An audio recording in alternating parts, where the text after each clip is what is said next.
Angesichts tiefer als erwartet ausgefallenen Inflationszahlen steigt Bitcoin direkt wieder einmal ein bisschen. Wir möchten uns heute anschauen, wie es von hier aus weitergeht. Mit dem gesagt, herzlich willkommen zum heutigen Marktanalyse-Update. Heute ist Mittwoch, der 15. Juli und auch heute schauen wir uns natürlich wieder die aktuellsten Charts-Analysen für Bitcoin und die relevantesten Altcoins an. Wenn du in Zukunft nicht mehr verpassen möchtest, folg uns hier gerne auf diesem Kanal. Wenn dir dieses Video einen Mehrwert bieten würde, würde ich mich sehr über ein Like freuen. Jetzt schauen wir aber gemeinsam kurz mal in den Chart und natürlich den Markt.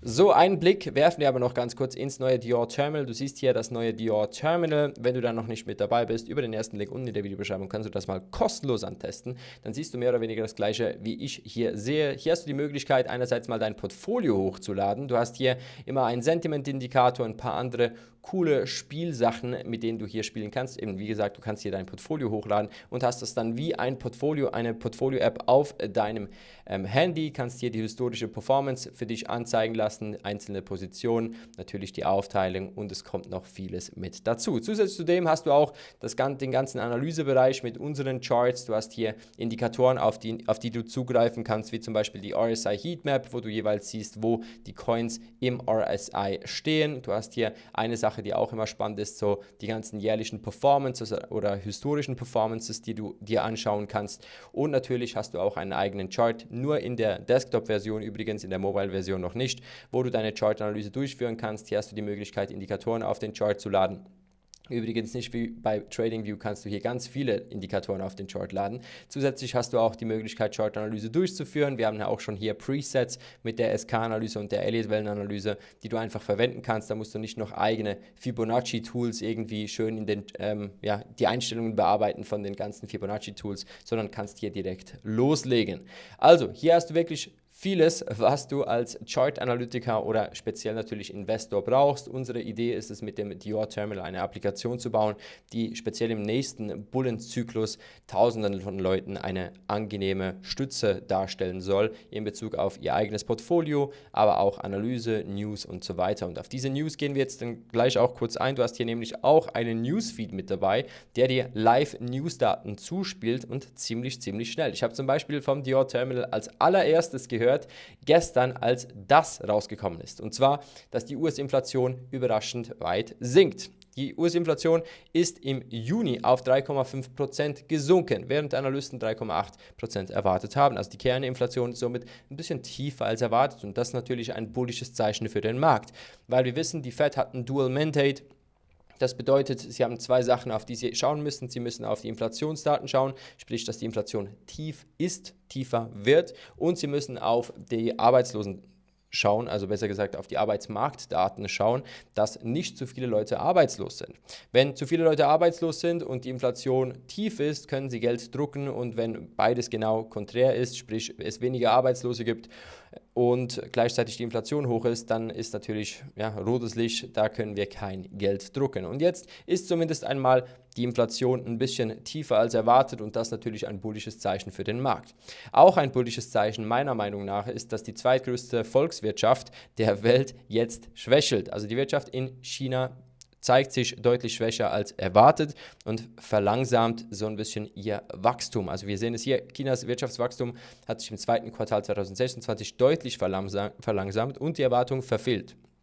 Das BIP-Wachstum erreicht den schwächsten Wert seit Ende 2022. Und jetzt ist die Frage, wie reagiert man auf so eine schwache Wirtschaft? Natürlich mit dem Stimulieren der Wirtschaft und die Stimulation wird natürlich mit Liquidität, mit Geld gemacht. Und somit könnten wir auch sehen, dass in der zweitgrößten Volkswirtschaft und einem sehr großen Währungsraum der Welt natürlich neues Geld in den Markt kommt. Und dieses Geld, das in diesen Markt kommt, könnte natürlich dann auch wieder unseren internationalen Markt, den Spekulationsmarkt, den Kryptomarkt befeuern. Ja? Und im Zuge dessen natürlich auch spannend, dass die Inflation in der USA sinkt, weil das sind ja beide Sachen, die zur frischen Liquidität führen könnten. Ich habe übrigens vor ein paar Tagen schon ein Video aufgenommen, wo ich auch so ein bisschen auf dieses ganze Makro-Thema eingegangen bin. In den letzten paar Tagen, speziell Ende letzter Woche, also am Wochenende, Samstag, Sonntag, und auch am Montag diese Woche habe ich längere Updates aufgenommen, in denen ich auch noch ein bisschen übergeordneter in das Bild reingegangen bin. Wenn du das noch nicht gesehen hast, würde ich dir da definitiv mal empfehlen, vorbeizuschauen. Jetzt schauen wir uns aber genau dieses untergeordnete Bild mal noch kurz an. Bei Bitcoin zumindest einmal. Bei Bitcoin sehen wir hier in der SK-Analyse immer noch diese bärische Abwärtsstruktur, über die haben wir jetzt ja schon mehrfach gesprochen. Jetzt diese Wedge-Struktur, über die wir gestern dann ausführlich gesprochen haben. Und in dieser Wedge-Struktur habe ich gesagt, die Wahrscheinlichkeit für einen Bruch nach oben ist halt einfach größer. Trotzdem, und jetzt bin ich richtig konträr aufgestellt, haben wir gestern im Dior-Terminal eine neue Short-Position eröffnet, bei eben genannten Bitcoin. Ich möchte dir das alles gleich mal kurz erklären. Also, wir sind in einer Wedge-Struktur, die eine größere Wahrscheinlichkeit hat, nach oben auszubrechen. Trotzdem bewegen wir uns in eine Short-Position rein. Jetzt müssen wir ganz kurz einmal eine oder eine Bullish- und Bearish-Liste aufstellen. Was ist auf der Bullish-Liste? Die Bullish-Liste, was könnte dafür sorgen, dass Bitcoin jetzt weiter hochgeht? Wäre jetzt zum Beispiel einmal News. Ja, die News mit der tiefen Inflationserwartung, die könnte dazu führen, dass wir bei Bitcoin steigen. Nun, das ist meistens ein News-Event. Ja, das sorgt dafür, dass wir kurzfristig steigen, müssen wir an dieser Stelle einfach auch erwähnen. Dann sind wir auch in einer Wedge-Struktur. Diese Wedge-Struktur, die deutet darauf hin, dass wir noch einmal einen Bruch nach oben sehen. Einfach aufgrund von der Wahrscheinlichkeit, wie sich diese Wedge-Struktur aufgebaut hat.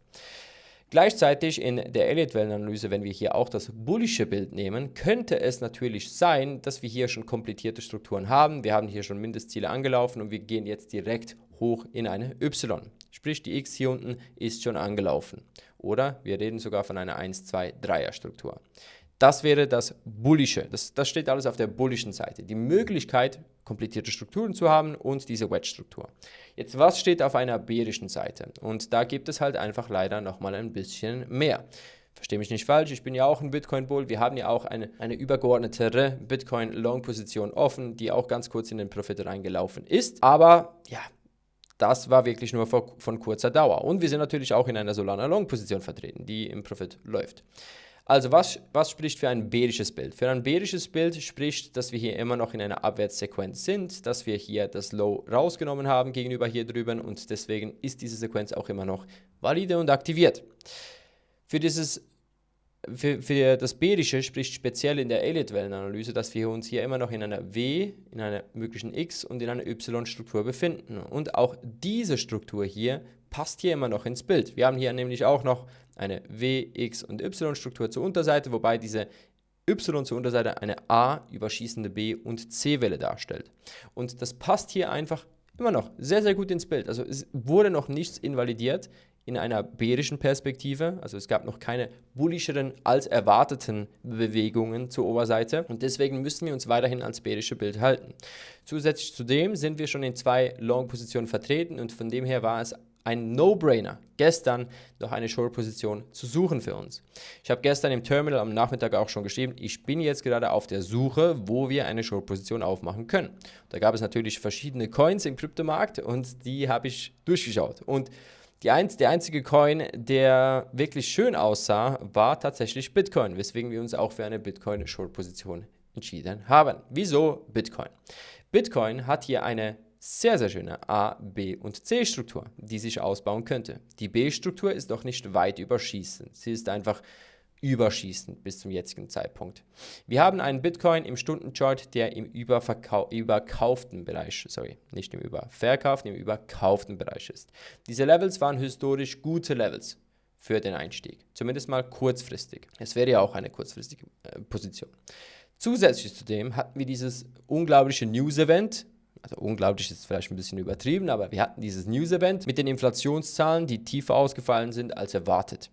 Dieses News-Event stimmt mich zusätzlich bearish. Wieso das? Weil es ein kurzfristiges News-Event ist, daraus ziehen wir nichts für die Langfristigkeit, zumindest oder Mittelfristigkeit zumindest. Nicht für die Langfristigkeit. Langfristig könnte es wieder bedeuten, dass wir ja in den nächsten Zinsentscheidungen bessere News haben mit neuem Zufluss an Geld, aber mittelfristig ist es keine krasse News. Es ist nur kurzfristig ein Impuls, der sich aufbaut und diesen Impuls haben wir gesehen. Jetzt, dieser Impuls führt uns in eine überschießende B-Bewegung und von da aus, natürlich, gerade auch wenn wir 2 bestehende Long-Positionen haben, sehr, sehr spannend, eine weitere Short-Position aufzubauen. Ich hätte mir natürlich gewünscht, es wäre ein anderer Coin. Es wäre nicht Bitcoin oder Solana. Die Long-Position ja ein bisschen übergeordnet hat, die Short-Position ein bisschen untergeordnet hat. Ist übrigens auch etwas, was die meisten nicht verstehen, aber definitiv verstehen sollten. Ja, man kann in einer Long- und einer Short-Position vertreten sein. Man muss einfach die Zeitpräferenzen auseinanderhalten. Ich versuche hier kurz etwas aufzuzeichnen. Stell dir einmal vor, wir sind jetzt in dieser Struktur drin und wir sagen, okay, wir sind bereit, hier eine Long-Position einzugehen. Das ist ein schönes Korrekturlevel, hier sind schöne Fib-Levels, wir gehen hier in eine Long-Position rein. Stell dir vor, jetzt baut sich diese Struktur so aus und wir sehen, hier ist ein Lower High, wir haben einfach eine Wahrscheinlichkeit, nochmal ein bisschen tiefer zu brechen. Und das hier wird eine überschießende Struktur zur Unterseite und doch keine nur einfache Struktur zur Unterseite. Dann ist es für uns absolut logisch zu sagen, okay, hier gehen wir jetzt in eine kurzfristige Short-Position, weil die Wahrscheinlichkeiten auf einer kurzfristigen Seite sich geändert haben, aber die Wahrscheinlichkeit, dass wir dieses Low rausnehmen, und hier liegt die Invalidierung von diesem Trade, ist relativ gering.